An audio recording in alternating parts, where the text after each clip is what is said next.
Estamos ya con la doctora Esmeralda García Padilla. Ella nos va a compartir el tema COVID-19, situación epidemiológica y las principales secuelas. Conozcamos un poco más de nuestra expositora. Ella es egresada de la Universidad Nacional Autónoma de México de la carrera de Medicina. Es especialista en anestesiología por la Universidad Veracruzana. Además es anestesióloga del Instituto Mexicano del Seguro Social. Posee un diplomado en Medicina del Dolor avalada por la Universidad Autónoma de Guadalajara y Asociación de Cuidados Paliativos.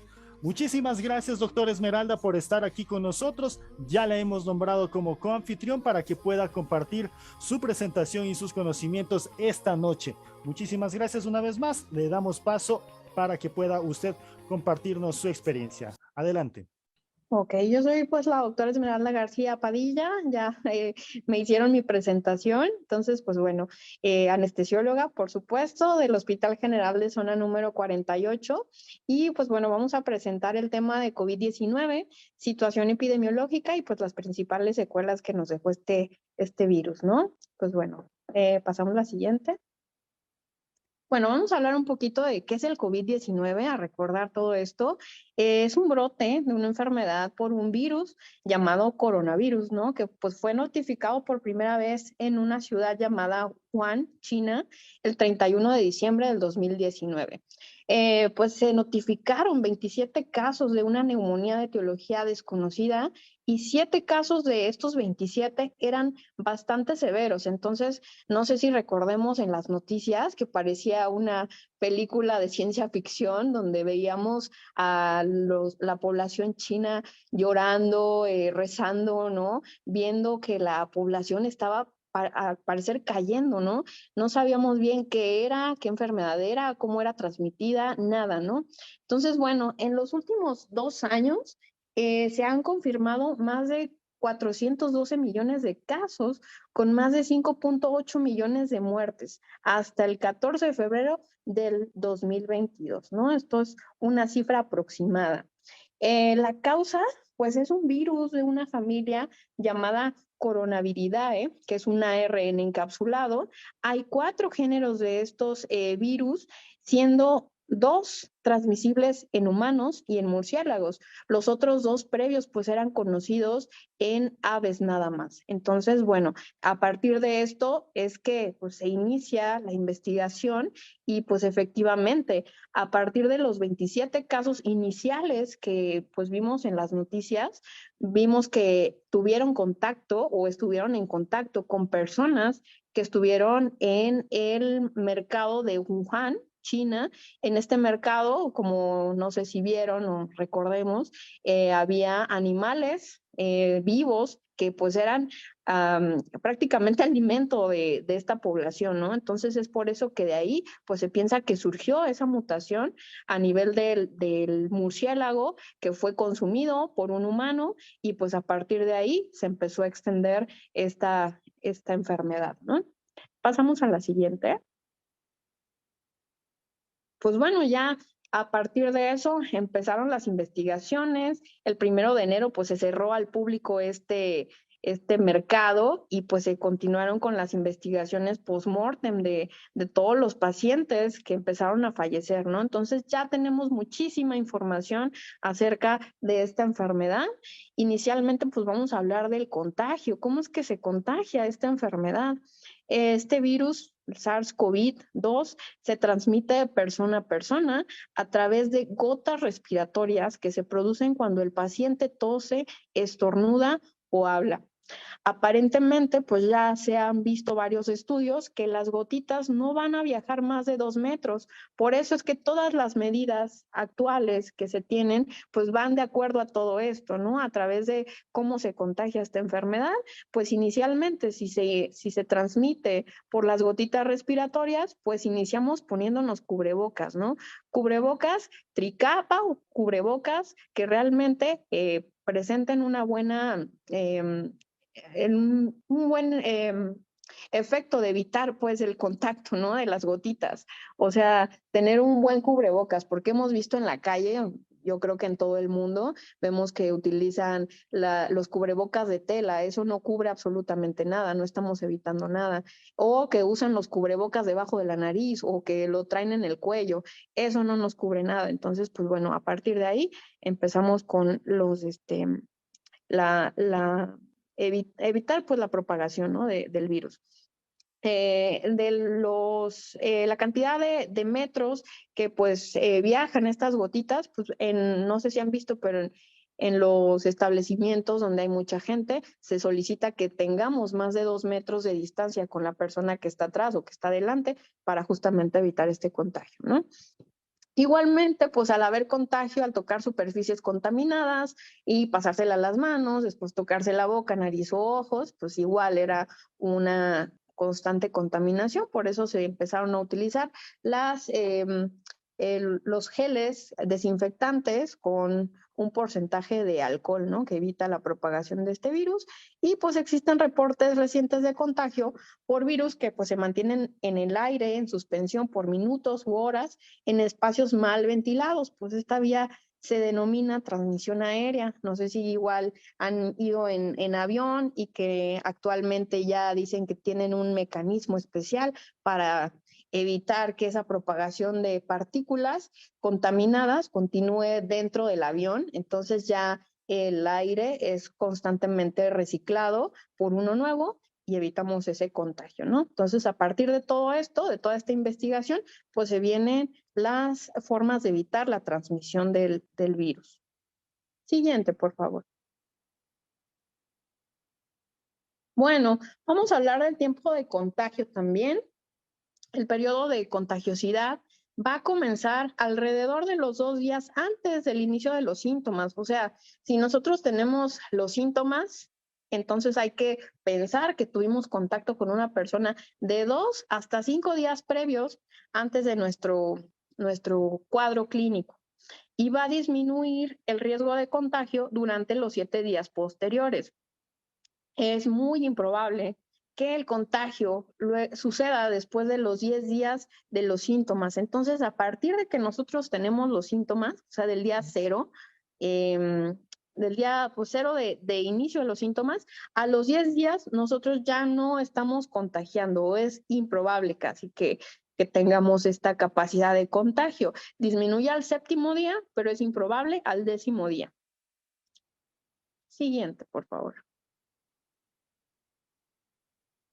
Aquí, bueno, vamos a hablar sobre factores de riesgo que son bien importantes. Las comorbilidades que fueron mayor vistas en pacientes que se complicaron en Nueva York, por ejemplo, en este artículo que encontramos, pues en un 57% fue la hipertensión, en un 42% fue la obesidad, en un 34% la diabetes, y lo que se creía que era pues más común encontrar como enfermedades pulmonares crónicas, entre ellas el asma, pues representaba, fíjense, un 18%, o sea, está en 4º lugar una enfermedad pulmonar crónica. ¿De qué enfermedades crónicas estamos hablando? Pues EPOC, fibrosis pulmonar, ¿no? O pacientes con insuficiencia respiratoria previa que no tienen que ver con el asma, ¿no? Entonces, pues las principales, fíjense, hipertensión, obesidad y diabetes. De hecho, los pacientes que, bueno, nos tocó ver en hospitales COVID, o sea, el primer despunte que tuvimos en 2021, pues se veía que los pacientes obesos representaban un factor de riesgo para una intubación o hasta muerte en menores de 65 años. Entonces, pacientes que llegaban obesos, diaforéticos, disneicos, seguramente se complicaban muy, muy feo o terminaban en la muerte, ¿no? Entonces, pues estos son los factores mayormente encontrados. La edad también pues es un factor de riesgo independiente. Esto se vio en diversas publicaciones. En China, la tasa de letalidad fue de un 15% en mayor o igual a 80 años. Entre los 70 a 79 años representaba un 8%. Entre los 60 a los 69 años representaba un 0.6% y entre 50 a 59 años un 1.3%.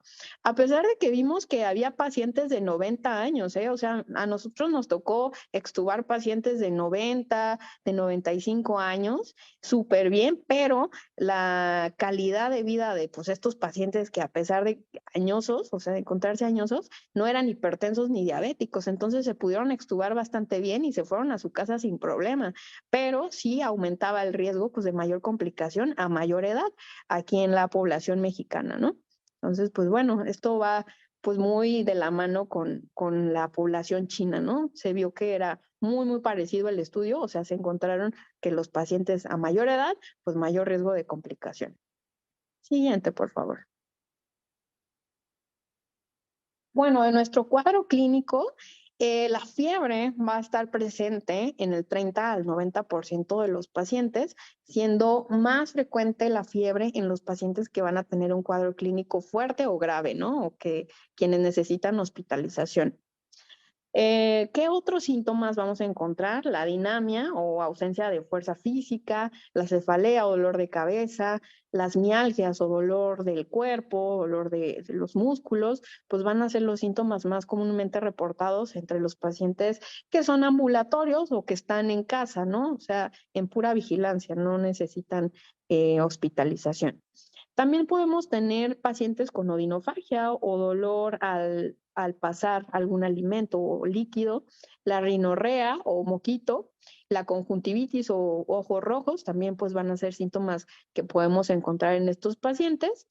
Y también otros cuadros que podemos encontrar son síntomas digestivos como náuseas, vómitos o diarreas que se van a presentar antes de que aparezca la fiebre. Es por eso que pues a veces la confundimos con alguna gastroenteritis y pensamos que es alguna otra cosa y no, realmente es COVID y después nos inicia la fiebre y decimos, pues fue por los tacos o la comida que me comí hace 3 días y realmente no, ¿no? Empezamos con los síntomas respiratorios días después de los síntomas gastrointestinales, por eso es que se confunde mucho, ¿no? Siguiente, por favor. Bueno, dentro de otros síntomas que tenemos en el cuadro clínico, la anosmia o la pérdida del olfato y también la hipogeusia o pérdida del sabor, pues son síntomas muy específicos de COVID-19. Ya si tenemos estos dos síntomas, decimos, no, seguramente pues tienes COVID, ¿no? Hazte tu prueba. Entonces, bueno, estos son específicos. Otros síntomas que podemos encontrar en pacientes, pues aparte de los neurológicos, pues aparte de la cefalea, podemos ver o encontramos pacientes con alteraciones de conciencia, hay mareos, puede haber pacientes con convulsiones, agitación o síntomas meningios, lo que nos puede hacer pensar en una meningitis más que en un COVID, ¿no? Entonces sí, había pacientes jóvenes, me tocó ver pacientes jóvenes de 45 o 50 años sin antecedentes neurológicos y que empezaban con alteraciones de conciencia o que estaban desorientados y tú decías, pero ¿por qué? O sea, si este paciente no tenía ningún antecedente de nada, pues sí, eran efectos colaterales del COVID. Entonces, sí, un cuadro clínico bastante raro, bastante chistoso en estos pacientes, ¿no? Y pues bueno, hablando de la población pediátrica, la enfermedad, pues habitualmente se encuentra leve con síntomas respiratorios altos como rinorrea, tos, fiebre. Realmente son cuadros muy tranquilos en pacientes pediátricos, aunque pues claro que se vieron defunciones en niños, pero con alguna alteración cardíaca, respiratoria previa. Entonces ahí sí podríamos tener pues riesgo a que se complicaran, pero en general la población infantil no ha sido como un efecto tan fuerte como en la población adulta o mayor, ¿no? Siguiente, por favor. Ok, aquí pues vamos a hablar sobre el cuadro más temido del COVID, que pues es la neumonía, es la causa por la cual la gran mayoría de los pacientes en el primer pico de la enfermedad terminaron intubados, ¿no? Aquí pues el virus causaba una disrupción o una alteración en la barrera alveolo capilar. Como sabemos, pues el alveolo pues es la unidad funcional de nuestro pulmón, la más chiquitita, son como globitos que de lo que están formados nuestros pulmones, y en los alveolos pues se da el intercambio de oxígeno. Entonces, al haber esa alteración a nivel del alveolo, se inflama, o sea, hay un proceso inflamatorio fuerte por el virus. Hay alteraciones en la transferencia de oxígeno, pues por ahí pasan todos los capilares donde se intercambia la sangre que no está oxigenada con la sangre oxigenada, y al haber esa alteración, pues los pacientes clínicamente se presentaban con disnea, con cianosis, o sea, la boca estaba moradita, ¿no? Y pues el paciente, al presentar esa disnea o esa falta de oxígeno, pues por supuesto había ansiedad, había diaforesis, ¿no? O sea, sudoración del paciente, veías al paciente ansioso, pues imagínense, es como si se estuvieran ahogando, no hay ese intercambio gaseoso dentro de los pulmones.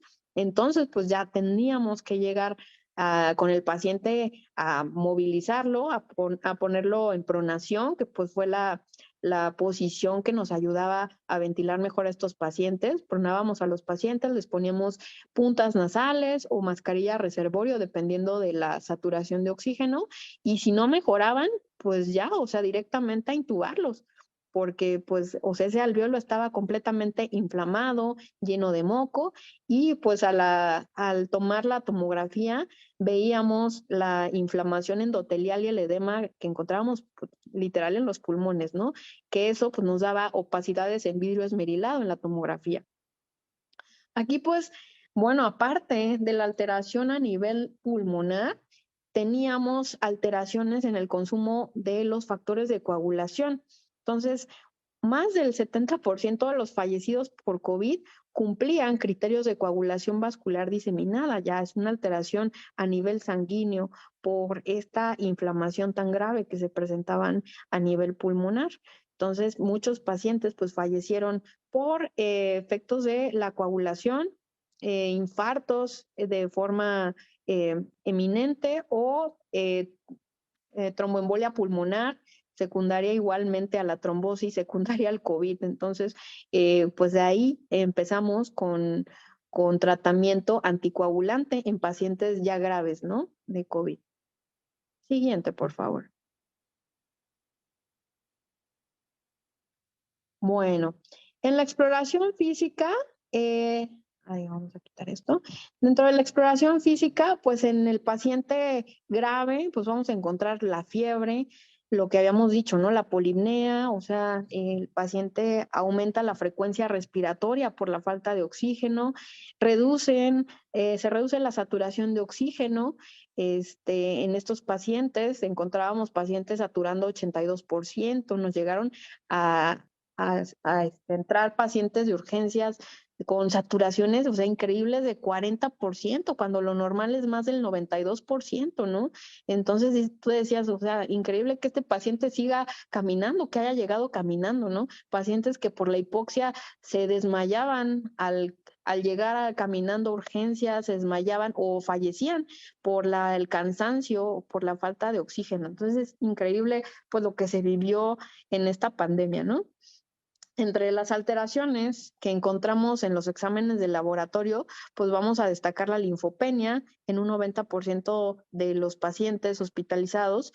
También se describe la elevación de proteína C reactiva, el dímero D, la lactato deshidrogenasa, la ferritina, las transaminasas hepáticas, con disminución de pues albúmina y plaquetas. O sea, era una alteración completa en todos los sentidos, ¿no? Nosotros le llamamos falla multiorgánica. Empezaban con falla renal, con falla hepática los pacientes, y pues bueno, o sea, una alteración completa por la inflamación a nivel pulmonar, ¿no? Recordemos que pues, los pulmones están conectados con el corazón, y si cualquiera de estos dos tiene alguna alteración, pues todo comienza a fallar. La inflamación alveolar y endotelial pueden generar microtrombos, lo que estábamos hablando, con complicaciones trombóticas pues a distancia, ¿no? Lo que habíamos comentado previamente, que los pacientes pues se infartaban o causaban tromboembolia pulmonar, o hay pacientes que tienen alteraciones trombóticas a nivel periférico en miembros pélvicos por el uso de las mismas vacunas. Tenemos alteraciones a nivel de la coagulación en pacientes con antecedente de COVID o vacunación previa. La siguiente, por favor. Y pues bueno, ya que hablamos un poquito del cuadro, de conocimiento de la enfermedad como tal, pues en la actualidad, la epidemiología, vamos a hablar en México y por supuesto pues vamos a hablar de Ecuador.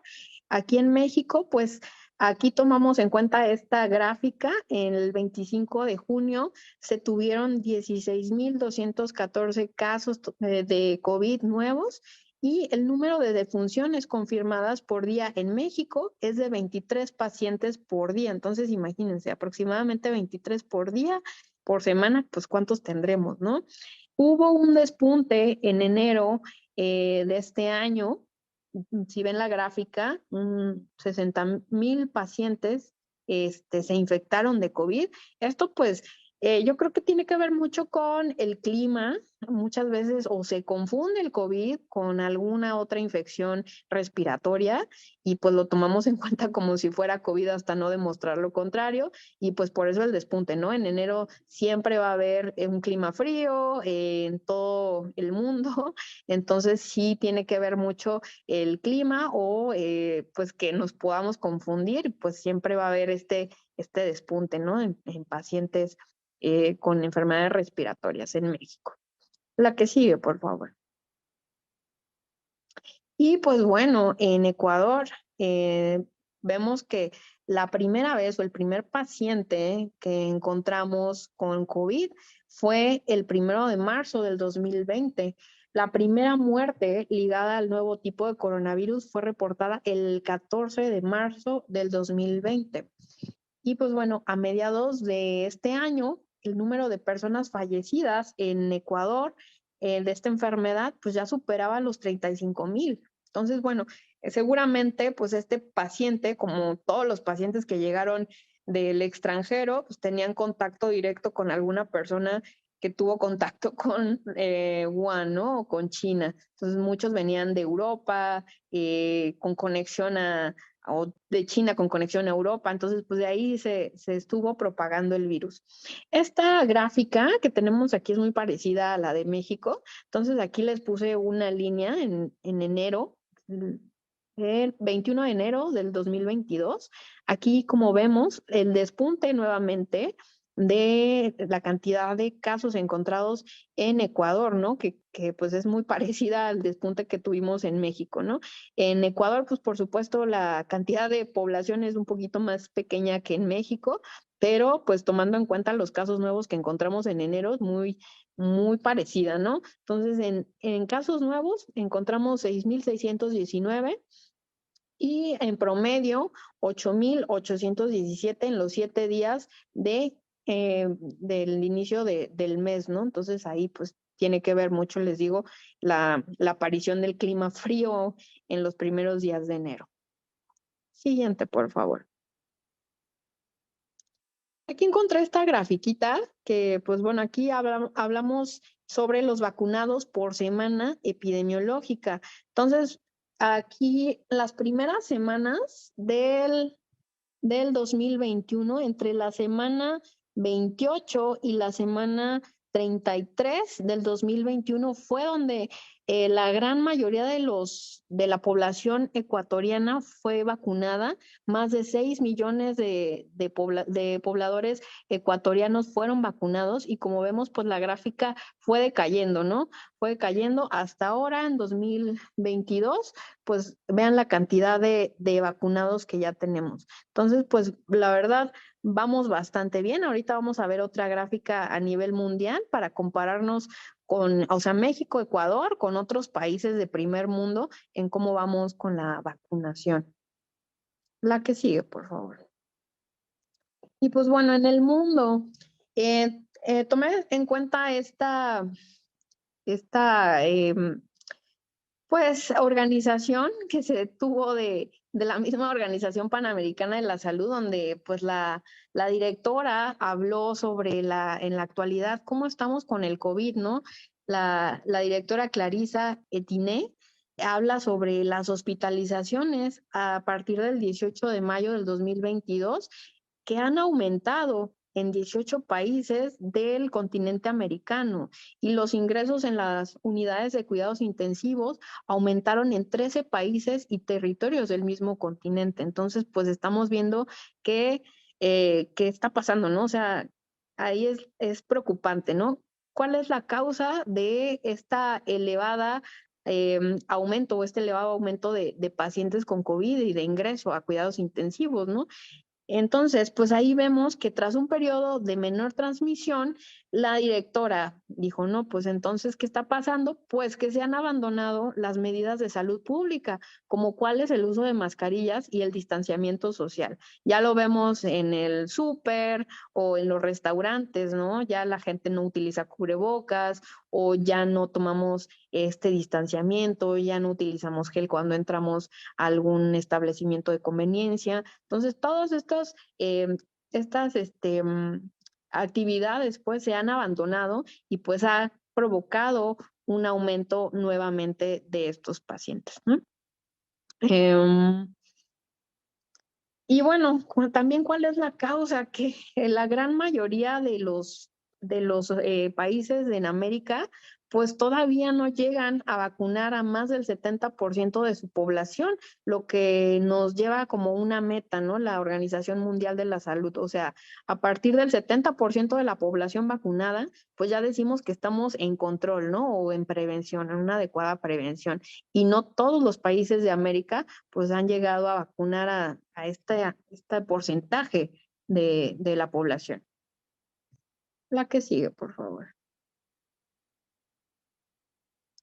Bueno, aquí tenemos esta gráfica en el mundo, de acuerdo a por cada continente, a partir del 12 de junio del 2022, el número de casos confirmados por continente, pues va a ser Europa, representa el primer lugar, por supuesto, con 218.724.508 afectados, y América representa un segundo lugar con 160.090.765 personas infectadas. Aparentemente, Oceanía pues se encuentra en quinto lugar con 9 millones de pobladores infectados de COVID, ¿no? Entonces, pues sí está preocupante que seamos un segundo lugar y pues bueno, también tomando en cuenta la cantidad de población que tenemos en nuestro continente.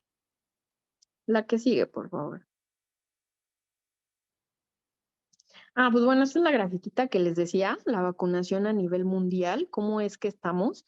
Como vemos ahí les puse unas flechitas en rojo, en Emiratos Árabes Unidos, es increíble, ya rebasaron, pues por supuesto, el 100% de su población vacunada, ¿no? Entonces yo creo que ahí están aplicando muy, muy bien su técnica de vacunación. Cuando llegan extranjeros, yo creo que están ahí en el aeropuerto vacunando si es que no tienen su comprobante de vacunación y yo creo que para poder entrar al país, pues definitivamente tienen que estar completamente vacunados. Por eso es que tenemos el 105% de porcentaje de población vacunada, ¿no? Tenemos a China con un 89% de porcentaje de población vacunada, entonces bastante alta. En comparación con España, por ejemplo, que lo tenemos en primer lugar, en la gráfica, con un 85% de vacunación. Y si podemos ver, por ejemplo, Estados Unidos, tenemos un 66.8% de porcentaje de población vacunada. Entonces, pues dice uno, o sea, Estados Unidos es un país de primer mundo. ¿Qué está pasando con esa población?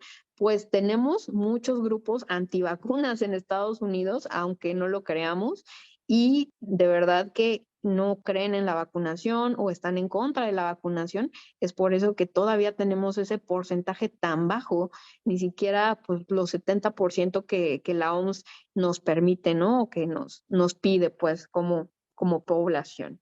Acá en México, que es el penúltimo, estamos todavía muy bajos, un 62%, pero pues si tomamos en cuenta, por ejemplo, Ecuador, que va súper bien, un casi 80% de su población vacunada, 79.98%, en comparación pues la población que tenemos en México, que son de 209 millones de pobladores, en comparación con Ecuador, que son 35 millones, pues sí, todavía nos falta bastante, ¿no? Tenemos un 88 millones de pobladores vacunados en México, a comparación de Ecuador, que ya tenemos un 15 millones, ¿no? O sea, un 80% de población ya vacunada. Entonces van muy bien, va muy bien Ecuador.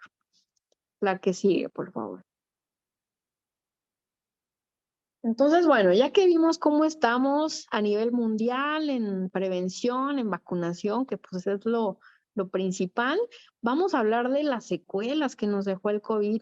Pues aquí engloba muchísimos aspectos físicos, emocionales, económicos, que van a requerir pues de un abordaje multidisciplinar, transversal, colaborativo, mucha carga de motivación, voluntariado, optimización de recursos, sobre todo económicos, después de esta crisis financiera que vivió el mundo después del COVID, ¿no? Entonces aquí pues tomamos en cuenta mucho los factores de riesgo, como la edad y pues el género masculino, que se asociaron con peores complicaciones después de la enfermedad de COVID, ¿no? La que sigue, por favor. Pues dentro de las principales secuelas encontramos las pulmonares. Aproximadamente pues un tercio desarrolló el síndrome de diestrés respiratorio agudo, que pues en unos pacientes condujo a la muerte, en otros pacientes provocó complicaciones y lesiones pulmonares de lenta recuperación, como una fibrosis pulmonar, que pues actualmente requieren de oxígeno en casa, por ejemplo, o que requieren de fisioterapia constante para mejorar la calidad pulmonar o la capacidad pulmonar de estos pacientes. En caso de los pacientes más jóvenes, pues se vio que los efectos de la inflamación del COVID, la verdad es que mejoraron bastante, pero pues normalmente los pacientes de edad adulta fueron los más afectados por esta inflamación, ¿no? Causando bandas cicatrizales o fibrosis a las 2 o 3 semanas de tener COVID. Las secuelas pulmonares de tipo inflamatorio, pues como habíamos dicho, requieren un abordaje terapéutico antiinflamatorio con uso de corticoides orales, que pues a su vez trae igual muchas complicaciones, no es inocuo el utilizar corticoides, no es de que utiliza la dexametasona para todos y no les pasa nada, tienen muchas complicaciones el uso de corticoides y pues el uso de la fisioterapia respiratoria, que pues en estos pacientes les digo se alargó semanas o hasta meses para poder recuperar un poquito y lo seguimos viendo. Actualmente los pacientes que metemos a cirugía llegan saturando a 90, 89% o en casa necesitan oxígeno para mejorar la saturación, ¿no? Entonces sí, o sea, trajo muchas secuelas a nivel pulmonar en todos nuestros pacientes. La que sigue, por favor. Mm, Bueno, hablando sobre la fibrosis pulmonar, esta pues a veces es estable por años o por el contrario, progresan a empeoramiento o a infecciones ya adquiridas, ¿no? Como una sobreinfección pulmonar por bacterias, por falta de movimiento de las secreciones. Al haber esta fibrosis, pues el espacio, como vemos ahí en la imagen, el espacio de los alvéolos disminuye por completo. Imagínense esos espacios chiquitos llenos de moco, pues esa es como si fuera un caldo de bacterias ahí, ¿no? Aparte de que pues ya contrarrestamos el virus, si tenemos el moco ahí y no lo podemos sacar, no tenemos una buena movilidad del moco por los mismos cilios alveolares, pues entonces eso se reinfecta y provoca una neumonía adquirida, ¿no? Entonces, en caso de pacientes que tuvieron estas secuelas, pues se complicaron y fallecieron posterior a una reinfección por alguna bacteria dentro del hospital, ¿no? Curiosamente, la edad y la existencia de enfermedad pulmonar previa, pues se van a considerar pues factores de mal pronóstico en pacientes con COVID. Y pues los mecanismos patogénicos actualmente la fibrosis pulmonar asociada a COVID aún son desconocidos y hasta el momento pues no se ha probado ningún tratamiento específico para evitar este avance de la fibrosis a nivel pulmonar. No hay nada que nos diga que pueda o no tener fibrosis, o sea, se va a presentar y no sabemos cómo afecta al paciente a largo plazo, ¿no? ¿A qué sigue, por favor? Y pues tenemos igual las secuelas vasculares, el incremento de la coagulabilidad vascular asociada al COVID, pues puede deberse a varios factores, incluyendo las diferentes cascadas celulares por la inoculación vírica celular, la afectación proliferativa del endotelio vascular y pues un porcentaje reportado de trombosis vascular pues va a ser variable, habiéndose descrito un 11% a los 7 días después del COVID o hasta un 23 después de los 14 días de la presentación del cuadro clínico de COVID. Entonces, aquí, como les había comentado, pues se vio este estado de procoagulabilidad en los pacientes COVID y se inició con el uso de enoxaparina, es un anticoagulante a dosis de 0.5 miligramos kilogramo, 2 veces al día en pacientes hospitalizados. O sea, esto no es para todos los pacientes, solamente es para pacientes que se encuentran en hospitalización con un cuadro grave y pues claro, monitorizando el uso de la enoxaparina con laboratorios diario, ¿no? O sea, cuando estábamos en COVID, diario pedíamos laboratorios, hasta a veces por turno, en la mañana, en la tarde, en la noche, dependiendo de la gravedad del paciente. Entonces, esto no es para pacientes que están en casa, esto es para pacientes que estaban realmente graves, hospitalizados y que necesitaban monitoreo continuo de el uso de anticoagulantes. Y pues también existen secuelas posteriores que, como vimos, pues pueden quedar crónicas, la hipertensión pulmonar, la limitación al esfuerzo, y que pueden resolverse tras meses de mantener el tratamiento anticoagulante. Hay pacientes que se fueron a sus casas con la anticoagulación oral, ya no era intramuscular o no era IV, sino que era ya tomado, pero aún así pues estuvimos pendientes de todo.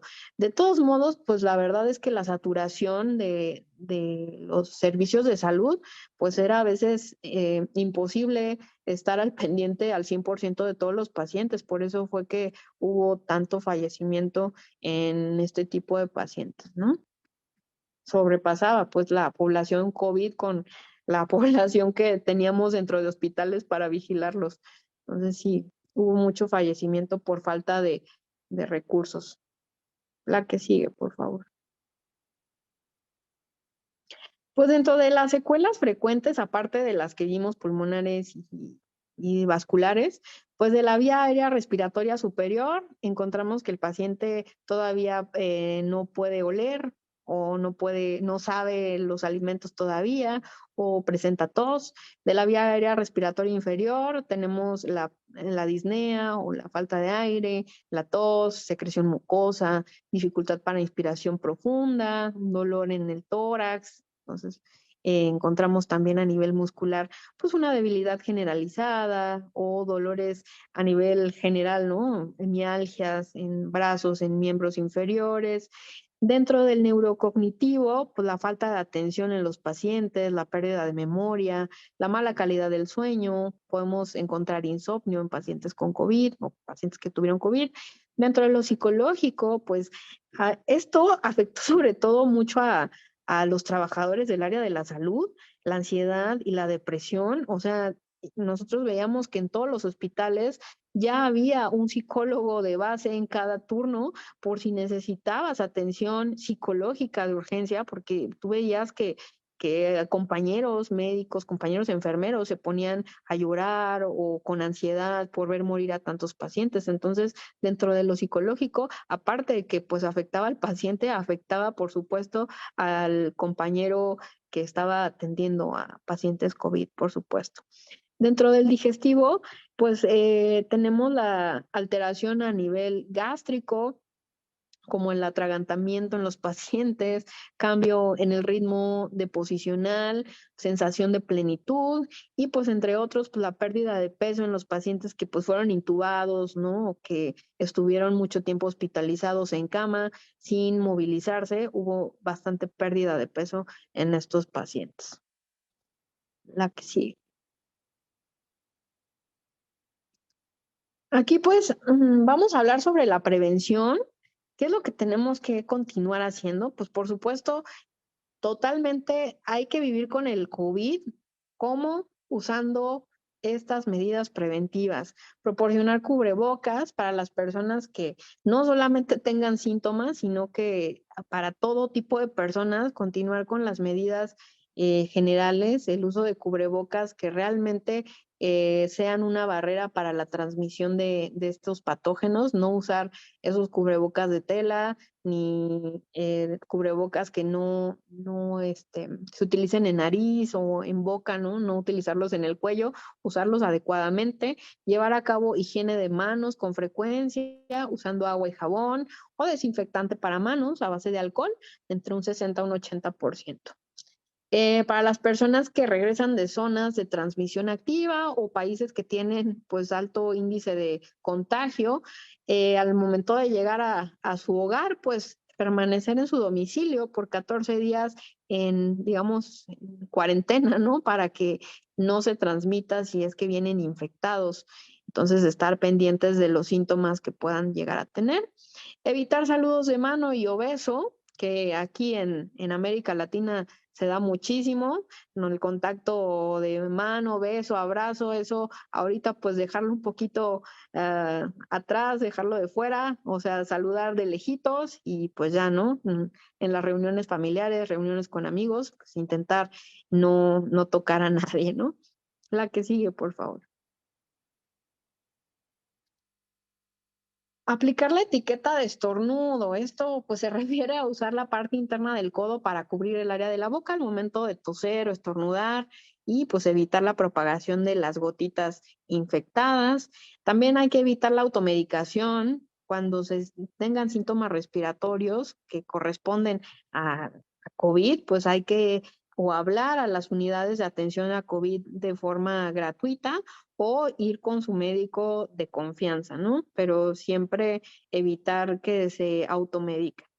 Observar, ok, dar una alimentación balanceada en todos los pacientes, sobre todo, pues, ricos en alimentos con vitamina C, como naranjas, guayabas, limones, abundantes líquidos. Esto, pues, aparte de que, pues, mejora el sistema inmune de los pacientes, mejora a nivel general, ¿no? También otra cosa que se me olvidó agregar, que no venía dentro de las medidas de prevención, pero pacientes que tienen enfermedades crónicas que la mantengan controlada, como la hipertensión, la diabetes, hipotiroidismo, hipertiroidismo.